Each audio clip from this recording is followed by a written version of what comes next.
I would like to first introduce, and I'm going to apologize up front because I get her name wrong each time. She's told me like several times. Aurelie Ledreux. Yes.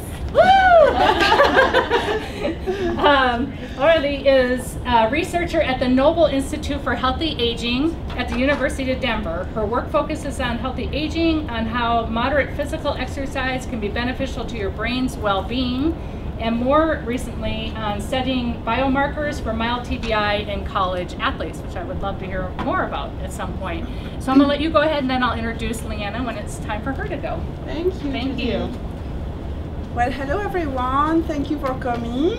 It's my pleasure to be here today.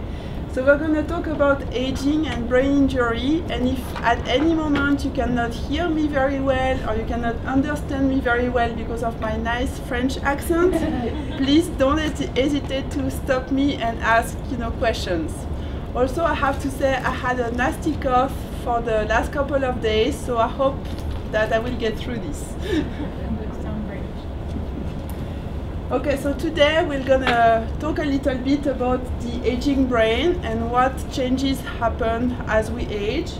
We're gonna say a few words about TBI, so traumatic brain injury in older adults, and how it is different from TBI in young adults.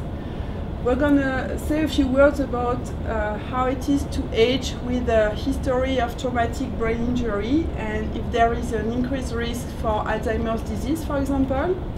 And finally, we'll talk a little bit about chronic traumatic encephalopathy, which is a neurodegenerative disease that happens after a history of repeated mild TBI. But let's start with the aging brain. So we know that there are structural changes happening in the brain as we age. And for example, in this graph here, you can see the brain weight as a function of age. And you can see that there is a trend, both in male and female, for decreasing brain weight as we age. There is also MRI studies showing that there is a thinning of the cortex as we age. And if you compare that young adult MRI here, you can see that the brain is plump and it's fully filling the brain, the skull, whereas on this 94-year-old non-demented person, there is, the first thing you probably see is that there is an enlargement of the brain ventricles here, and there is also a thinning of the cortex at the outward of the brain. I have a question. Yes? The chart on the left, I see the males are higher. Is that like, does that mean that means the loss of the nerve cell? Is they're like, I guess, more of a loss? So that's a fact that male have larger brains than female. Oh. But don't make any, like assumption on that. It's a fact. So we just have to live with it, I guess. Okay, just curious. Thank you.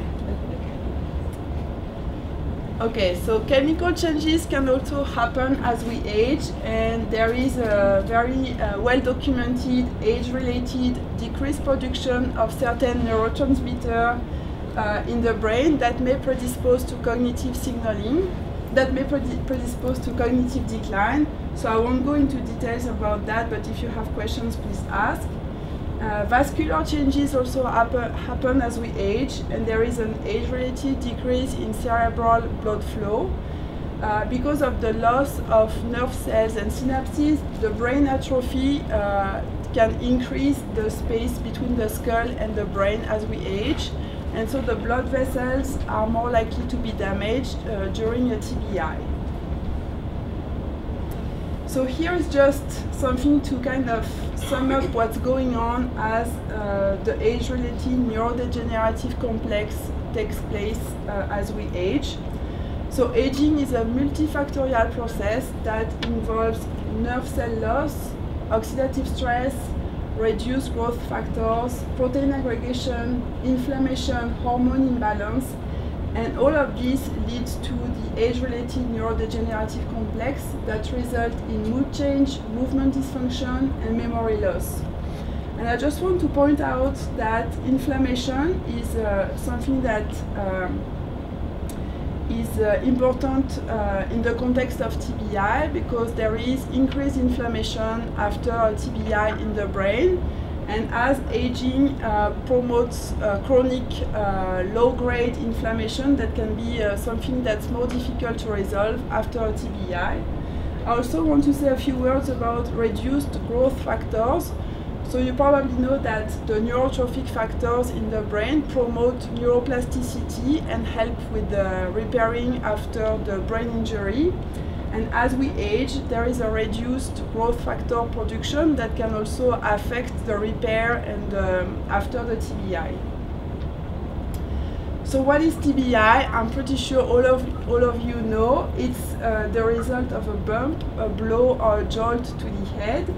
And as you can see on this cartoon, the brain will hit the inside of the skull, and because the skull is not smooth and it's full of ridges, the hit can definitely damage the brain tissue, and also as the brain rebounds back in the skull, there can be some damage from the rebound as well. So here is just, I don't know if you can see that very well, but it's just an MRI from a patient's brain 19 hours after suffering a TBI from a fall. And you can see, I'm trying to point this, where is the mouse? Sorry. Oh, I lost it. Oh no, it's right there. Okay, so here you can see that there is some damage to the meninges, so that's the lining between the skull and the brain, and you can see from this MRI that there is some bleeding going on even 19 hours after the TBI occurred. So the symptoms of TBI, they can be both acute and chronic, and they fall under 4 categories: physical symptoms, sleep disturbances, emotional or behavioral symptoms, and of course memory, so thinking and remembering things. Physical symptoms can go from anywhere to headaches, migraine, dizziness, blurry vision, nausea, vomiting. There's also a lot of cognitive and physical fatigue going on, and there is also there can be extreme sensitivity to light or sound. Again, sleep disturbances can go anywhere from sleeping more than usual up to trouble staying asleep. Emotional, people can become more emotional after suffering a TBI. They can experience sadness, anxiety, irritability. And there are memory problems associated with suffering from a TBI. For example, people can feel that they are slowing down, that they have difficulty thinking clearly, they can have difficulty remembering new information, and difficulty concentrating. So of course, in this range of symptoms, the severity depends on whether the injury is mild, moderate, or severe. And the changes can persist for months or even years and can significantly affect the patient's quality of life. So here is a very complicated graph to show you that the physiological consequences of a TBI are kind of complicated, and we're just starting from a research point of view to understand all the different processes that are taking place after the TBI happens. So it can take not only days, but months or years for the brain to be completely to completely recover and repair itself after the TBI. So in terms of epidemiology of TBI, we know that it's a significant cause of death and disability in the US, with over 5 million Americans living with disability related to TBI. There is about 1.7 million TBI cases per year in the US. And with regards to those 65 years and older, so in the older population, there is more than 80,000 emergency room visits each year after a TBI. 75% of these require hospitalization. And those 75 years and older have the highest rates of hospitalization and death. TBI account for 52,000 deaths in the US and is from about 1/3 of all trauma-related deaths in the US. So what is it to have a TBI in older adults? So how is it different compared to young adults?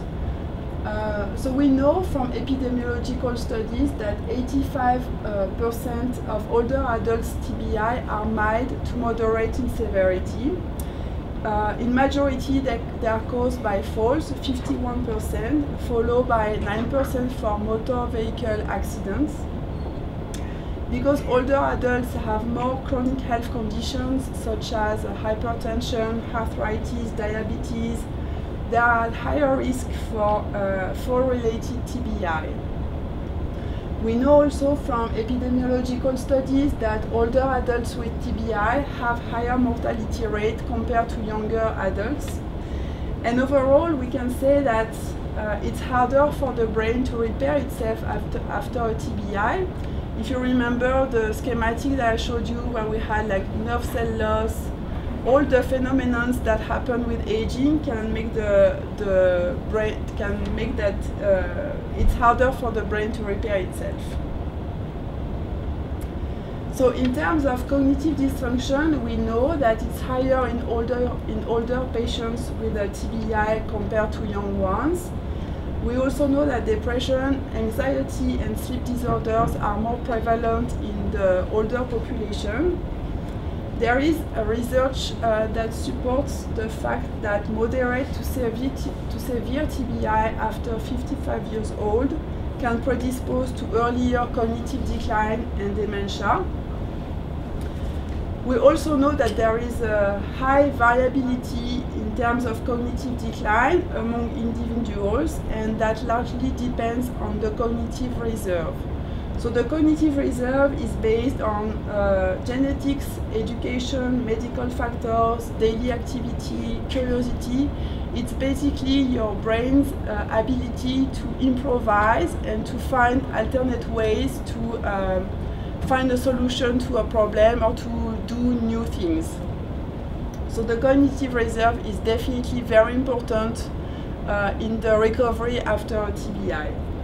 Overall, I want to say that there is only very limited literature available for the older population suffering from a TBI, and so more studies are definitely needed on this side. So how is it now to age with a TBI compared to having a TBI as an older adult? So I identified 3 populations at risk of aging with a TBI. The first one I thought about was, of course, the veterans.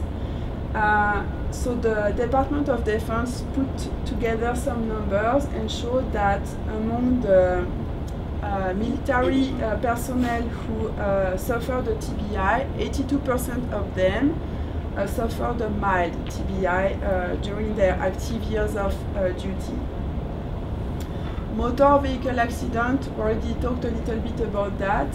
I just want to point out that, you know, during the young adulthood between 15 and 25-year-old, this is the time where there is an increase of people suffering TBI from motor vehicle accident, and so that put this population at higher risk for developing, you know, long-term consequences of motor vehicle accident-related TBI. And finally, we have to talk about high-impact sports, for example, football and rugby, because this is definitely a population at risk for aging with a TBI. And here in this graphic, you can see that the number of emergency room visits after sports-related TBI, this is, I think, annually, is higher for football players, and then basketball, which I didn't think about that, soccer players, and so on. Question. Yes? Competitive sport, is that boxing? I guess that could be boxing and martial arts as well. I just thought maybe boxing would be up there with football, but this. Yeah. Well, there's people who actually box, so it's small. Right. Oh, sure. I was surprised, for example, to see that golf is up there. But anyway. So in terms of aging with the TBI on the cognitive function, well, this study was published last year in 2017, and they compiled 45 research clinical studies looking at the chronic effects of TBI on cognitive impairment in people who had a history of TBI. And overall, they showed that there was a large proportion of people who were still cognitively impaired 1 year after suffering a TBI. And more precisely, they also look at people who suffered just a single mild TBI during their young adulthood. And they showed that, as the author says, that a large proportion of individuals with a single TBI will continue to demonstrate measurable impairment in various cognitive domains, including executive function, learning and memory, attention, processing speed, and language function, long after the initial injury, which is kind of scary, I think. So there is a lot of news and reports about, whether TBI would cause an increased risk for Alzheimer's disease. And I have to say it's very controversial and very debated right now. So I just put together some headlines of research papers that I found. So this one was published just a few weeks ago and clearly said that TBI history is associated with the earlier age of dementia onset when they did autopsy of people who suffered Alzheimer's disease. So essentially in this paper they said that people who suffered TBI develop dementia 2 to 3 years before people who didn't experience TBI during their adulthood. On the opposite, I found this paper saying that TBI might not increase the risk for Alzheimer's disease, and they based their analysis on 2 very large cohorts of people who were studied for the risk of Alzheimer's disease after TBI, and found that statistic evidence was not supporting the risk for Alzheimer's disease after TBI. But there is also this paper when they looked at 32 studies and definitely found an association between head injury and risk for Alzheimer's disease. And finally, this paper, which I think was very interesting, they want to investigate how traumatic brain injury can help solve the mechanisms behind Alzheimer's disease. So they mostly want to use animal models of traumatic brain injury to see how that could help find answers to Alzheimer's disease and probably help with the treatment options for Alzheimer's disease. So just to give you a little bit of background of Alzheimer's disease, and if this is something that you already know, please, we can move on. So you probably know that Alzheimer's disease is a buildup of 2 harmful proteins in the brain. They are called tau and amyloid, and the accumulation and aggregation of these 2 proteins leads to the death of the brain cells and the loss of connections among them. So here is, for example, on the left, if I can find, here is a nerve cell, so that's a neuron, and you can see that it's full with the tau protein, which has accumulated and aggregated, and eventually this neuron will die as a result for the tau aggregation. And here on the right, you can see that these blue plaques, they're called amyloid plaque, and they are formed by the accumulation of amyloid beta, which is another protein. And when there is too much amyloid and too much plaque load in the brain cells also die, and that results in cognitive decline and dementia. So here is what a healthy brain looks like compared to an advanced Alzheimer's brain. And you can see here that there is also an enlargement of the ventricles here. You can see that there is some serious brain atrophy in terms of healthy tissue.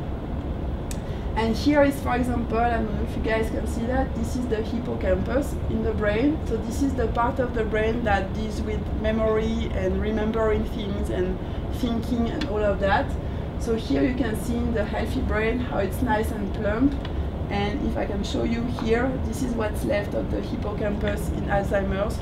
So you can imagine the damages coming from this atrophy of this specific structure in the brain.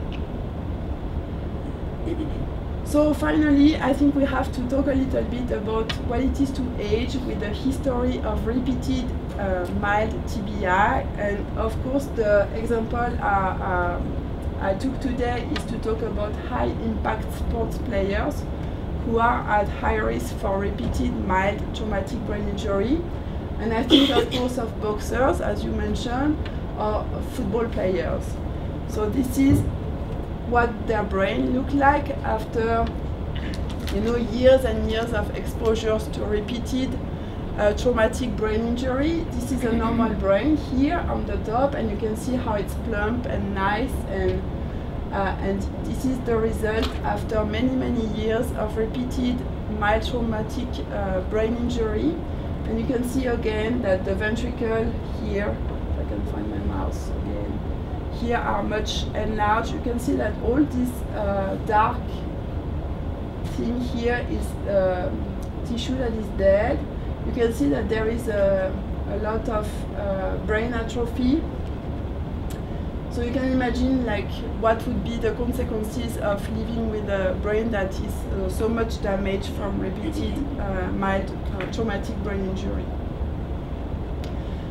So I just want to take this example. I think it's a paper that I really enjoyed reading. It's about the pathology of traumatic brain injury in 202 former football players who died at the median age of 66 years old.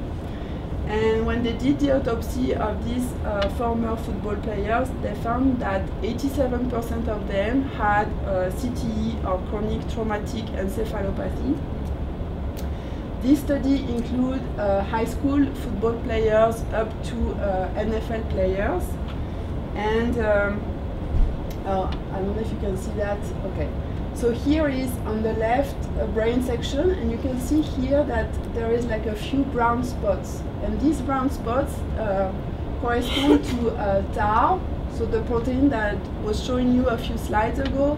So this is like a microscopic view of the brain, this brain area here, and you can see that there is a few tau tangles, but it's not too bad. So that's stage 1 of CTE. Stage 2, you can see that there is more brown spots, but you can also see that they mostly stay at the outside. So this is like the outskirt of the brain, and this would be the midline here. And you can see that there is more and more tau tangles. And in terms of behavior or cognitive symptoms, well, out of the 27 subjects that this study identified with mild CTE, they found that 96% had behavioral or mood symptoms, 85% of them had cognitive symptoms, almost 50% of them had motor symptoms, and 33% had signs of dementia. And that's only for mild CTE. If you look at stage 3 CTE, so here you can see that the tau is spreading like now towards the inside the medial temporal lobe of the brain, and of course you can see under the microscope that tau is everywhere, and it's even worse for stage 4 CTE.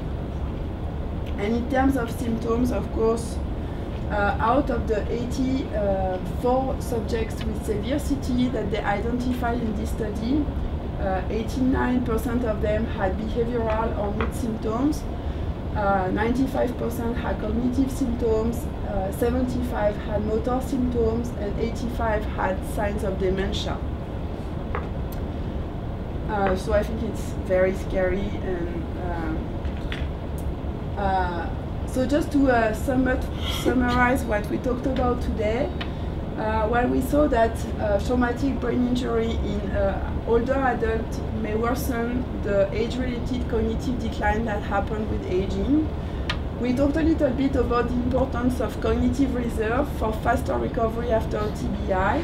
So it's important to challenge yourself, learn something new, engage socially with people that you don't know, do something, to keep your brain active and always, learn something new.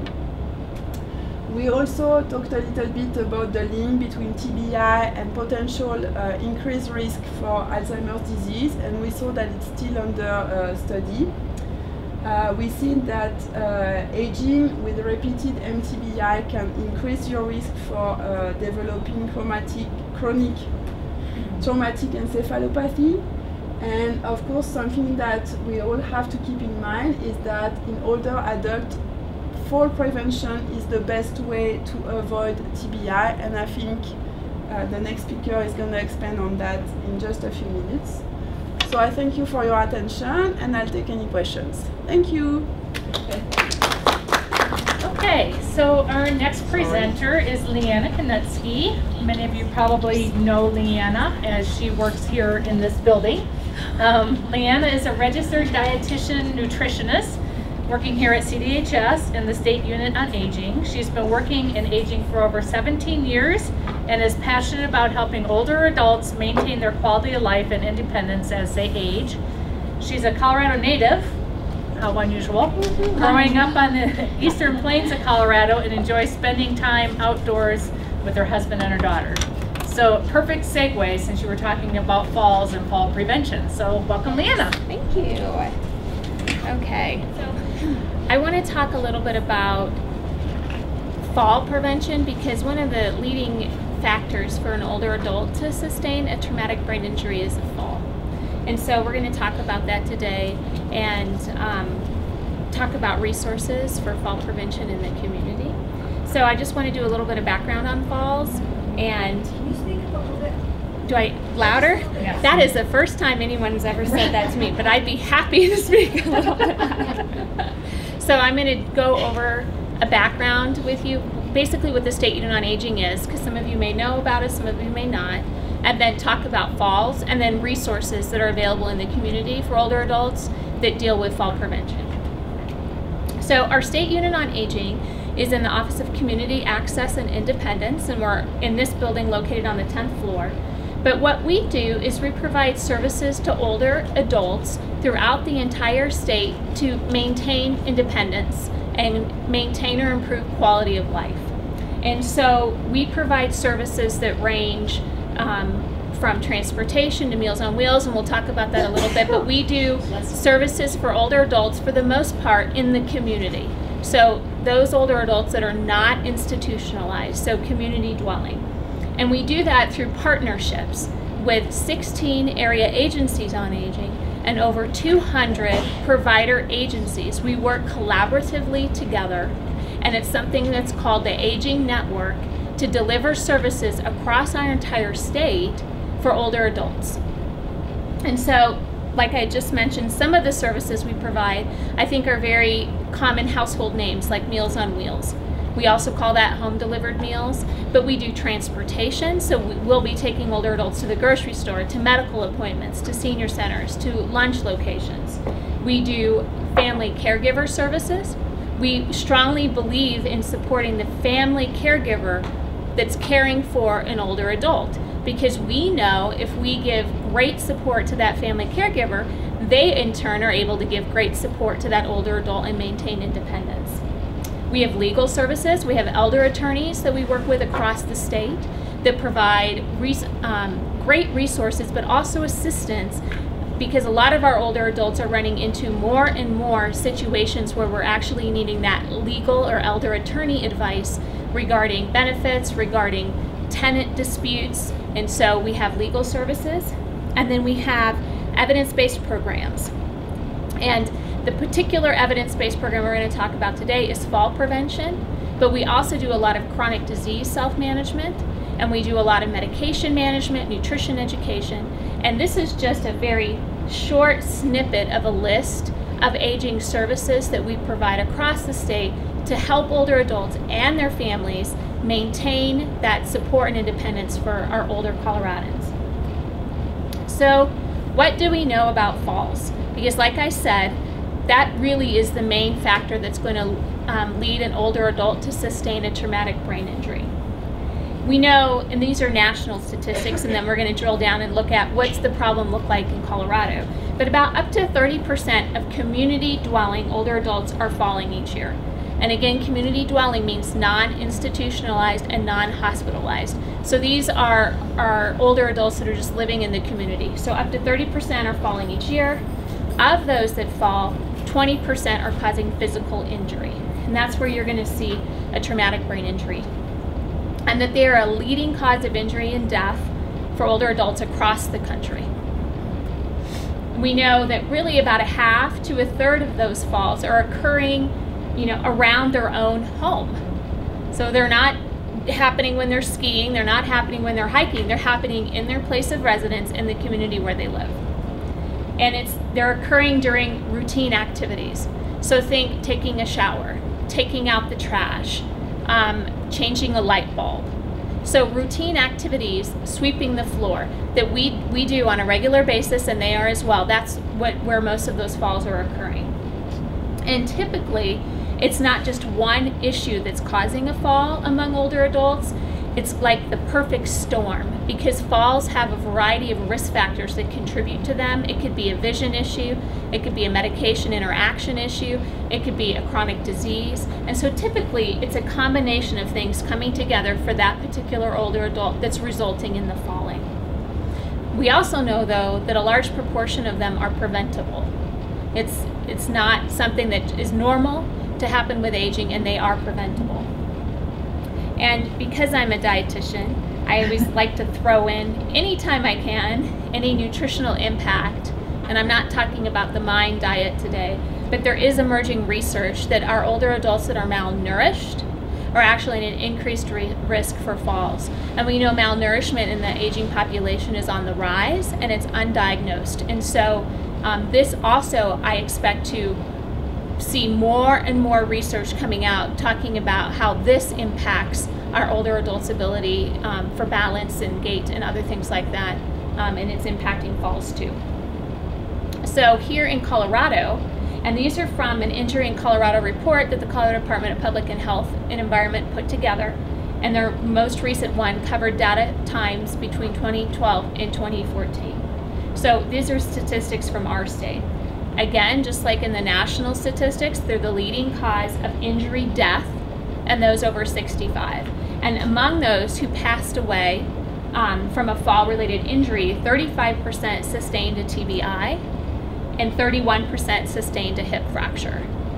So if they are falling and they are getting a traumatic brain injury, there's a higher incidence of them actually passing away and having an injury death from that fall. When we look at injury hospitalization, or ED, that's emergency department visits. So not passing away, but injury hospitalization, emergency department, they're still the leading cause of that in the 65 plus population in our state.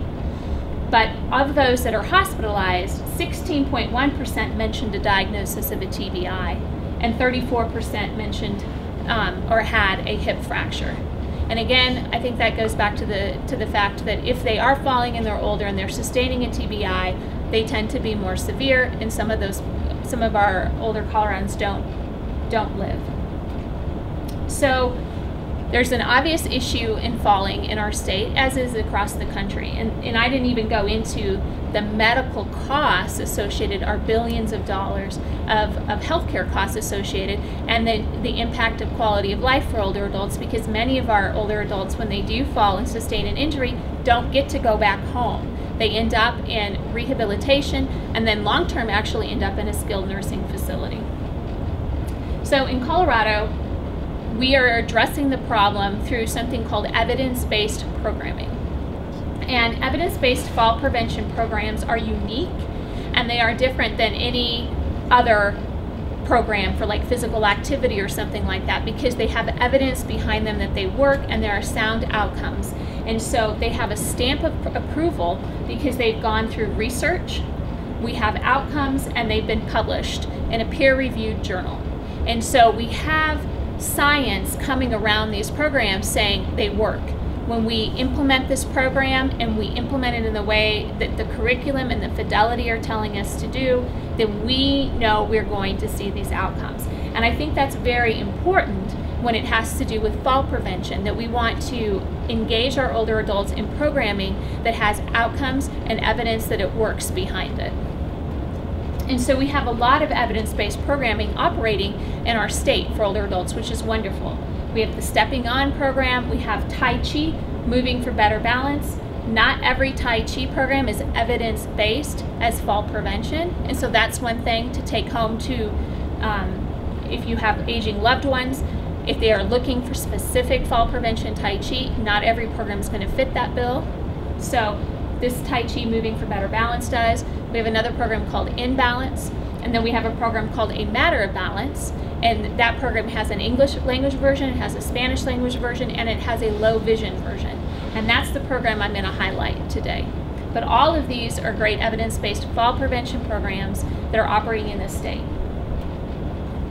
And so with any programming that is occurring in the community, really the only success for it staying long-term and lasting is really through teamwork.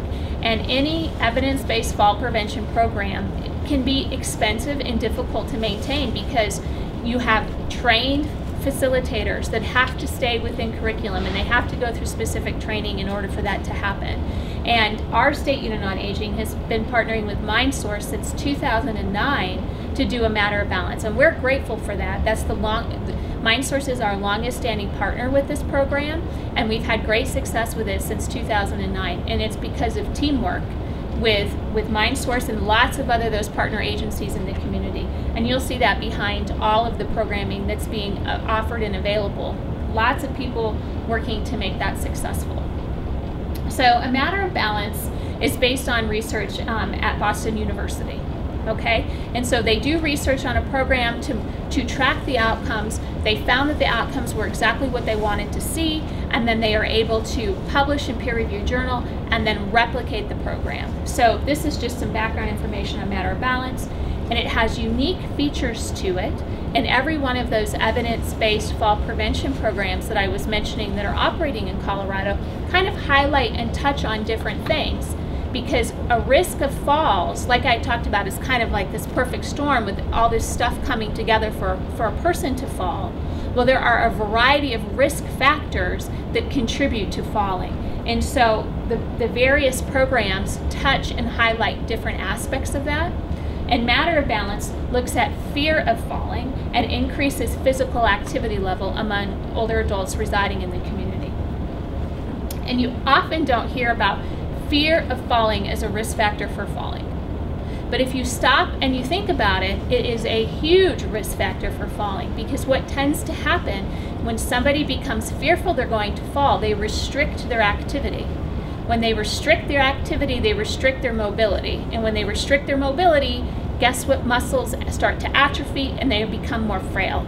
And so fear of falling is in and of itself a risk factor for falling, and Matter of Balance looks at that. But we know that 1/3 to half of older adults acknowledge fear of falling. They acknowledge it. It's something that's talked about, it's something that's known, and it can be, it ranges in severity with the person. If they've fallen in the past, they may be having more fear of falling than if they have not.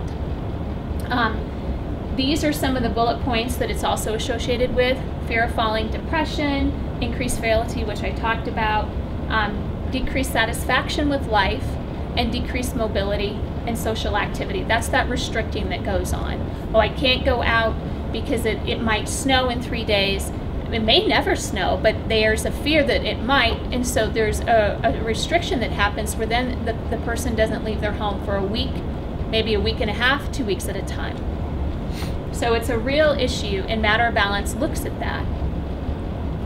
So the program in particular is it's 8 2-hour sessions, and that can run 1 2-hour session for 8 weeks, or it can run 2 2-hour sessions for 4 weeks. And every program is different, and what they do is they meet the need of the community. Some people want that class twice a week for 4 weeks, some people want it once a week for 8, but the key is that it's 8 2-hour sessions. And they talk about learning to view falls and fear of falling as controllable. There's actual cognitive restructuring that happens in the program and assertiveness training that happens in the program. Participants learn to reduce environmental risk factors, which are a really big deal for preventing and reducing fall risk. And then exercise is a key component in every program to increase strength and flexibility. And we have had people come into this program that are in wheelchairs, and we have people that are not in wheelchairs. And so we are able to do the exercises seated or standing, and we do them at the level and the ability of the person. But often we have people coming to this program who really have been restricting significantly their interaction with life and socially and getting out because of a significant fear, and so they've done no physical activity. And by the end of the program, we're seeing them engaging more, setting goals, getting out, and increasing their physical activity, and then continuing long term. So there's a lot of components that happen with every one of our sessions, but these are the keys. There's always group discussion, there's always problem solving, there's skill building, that assertiveness training I was talking to you about. We always do physical activity. We do watch some videos because sometimes it's interesting to hear somebody else talk about an issue that you yourself are struggling with. And they always are talking and sharing about practical solutions. So a good example would be a group of like 10 to 12 is our ideal size. And the person who's leading the class is not a teacher or an instructor, they are a facilitator. And that's key. So you're facilitating a group of individuals to talk about, with a curriculum, what are some of the issues surrounding fear of falling? And what is something that you're struggling with, or what is a concern that you have? And then it comes back to the group. It might be written down, and then the group might problem solve that to assist this individual, if the individual wants to problem solve on it. It's always left to the participant's choice. One of the classes in the sessions involves how to get up after you've fallen, and we have a healthcare practitioner come and talk about, you've fallen, what are the steps that you need to take safely to assess the situation, assess your body, assess if whether or not you've been injured, and how do you get up safely from that position in order to make a call and seek help. So the outcomes with a matter of balance. On the right side are comments that participants have made as a result of taking the class. And we don't expect to see outcomes unless they've completed the program. And remember how I said there's 8 sessions? We consider completion 5 out of 8. And the research shows if you get 5 out of 8, you're going to grasp what was intended with outcomes in the program. If you get 4 out of 8, no. So we count completion 5 out of 8. That's when we adhere to research with that. So these are the individuals that completed the program, and they're saying, I feel 97% are saying I feel more comfortable talking about fear of falling. Just being able to talk about something that you're anxious about and fearful of is a huge step in progression to dealing with that. 97% reported feeling comfortable increasing their activity, which is key because a lot of people come to the program and they have done absolutely no physical activity for a very long time. They plan to continue exercising, 99%. And then because of quality assurance, we want to know, would you recommend this program to someone else? Would you recommend like your loved one or a neighbor you know or a friend take it? And 98% say that they do. So one of the key things that we like to know is when you've completed the program, are you reporting fewer falls? And we are seeing our participants report fewer falls after taking a matter of balance. There's more information there, and I won't go through all of that. So who would benefit from this program? Anybody that's concerned about falls, anybody that's sustained a fall in the past, and in many of our classes we have many people that have fallen in the past. Somebody who's restricting activities because of concerns, anybody who wants to increase strength, flexibility, or balance. We do ask that they're 60 plus. They need to be ambulatory because we do exercise in the program, and they need to be able to problem solve because we do cognitive restructuring, and we actually sit and we look at problems and we try to problem solve as a group, and we do goals and action planning. And an example of a goal in this program would be, I'm going to have lunch with my granddaughter. And we have many clients who have not been able to do that because of fear or restriction for years. And so the goal at the end of the program is for Sally to figure out how she can get down those stairs in front of her house, get into the car, and get into a restaurant. Those are real issues that we're dealing with on a regular basis in the community. And so they have to be able cognitively to problem solve. So this is what we have been doing in partnership with Mindsource since 2009 and all of our other partners that I talked about. We've had 494 classes. We've seen 4,222 people complete the program. So I'm proud of that. It's near 10 years. It's been an excellent program. We have an aging quickly state, so our state is growing rapidly, and we always are looking for people to come into this program or any of the other great evidence-based programs. And typically in a year, so this was state fiscal 17, we have about 70 classes, and they're all over the state. They're not just in the metro area, they're in varying locations around the state. We had 755 people enroll, 618 complete. And so we can see anywhere between like 700 and 1,000 in a year. It was a milder winter this year, so typically our classes shut down because people will not go out if it's snowy or icy. They close at the beginning of November, and we don't see them opening up usually until April because people are they're not going to come. It's concerning. And then so 8% of our participants report Hispanic Latino ethnicity. That's important to us. Are we reaching all groups in our state? And then on average, our participants are 77 years old, they're living alone, and they're female. So kind of the same things nationally, or same things as some of the other outcomes. They feel more comfortable increasing their activity. That's a really big one to me, because if they come into our program and they've been restricting, when they're done, if they're increasing and they're going to continue, that's huge, because physical activity is a great preventative strategy for decreasing falls. Plus it helps with chronic disease management. It's wonderful.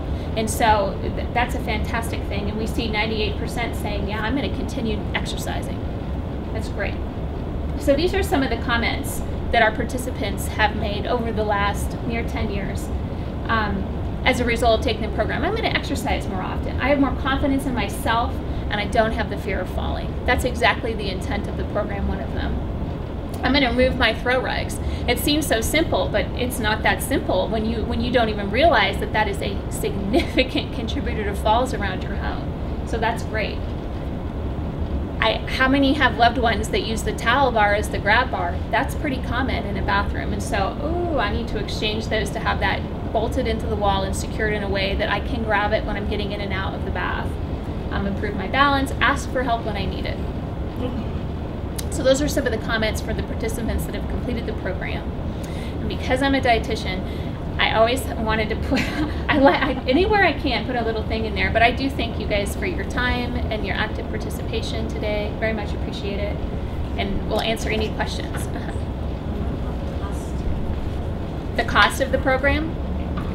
All the classes that run through the Aging Network, there is no cost through our network. And here, I'll come back to this slide. It's small in the bottom, but there's this 1-800 number here, 1-844-COL-ADRC, and they will refer you to any evidence-based fall prevention program, including a matter of balance. And all of the matter of balances that run through our network, those 70-plus classes a year, are of no cost to our older adults because of funding and partnerships, and we want them to be available. That's part of the Aging Network through Older Americans Act services. And the thing about calling this number too, there may be other resources or services that you're interested in, and they will be able to help you find those too for your community. Any other questions? Go back to the last slide so we can take a picture of your contact information. Yes, you bet. My fruit question mark. I love that. So cool. I have to, when I could stick it in, I try to stick it in. You make me hungry with your slides. Yeah. There's your lunch. I know. Any other questions for Leighanna before we wrap up? Thank you so Okay, much. thanks everyone. Leighanna, thank you. Thank you, Chief. Aurelie, thank you again for making the trip over from DU and sharing your knowledge. And thank you all for joining us. Hope you have a good rest of your day.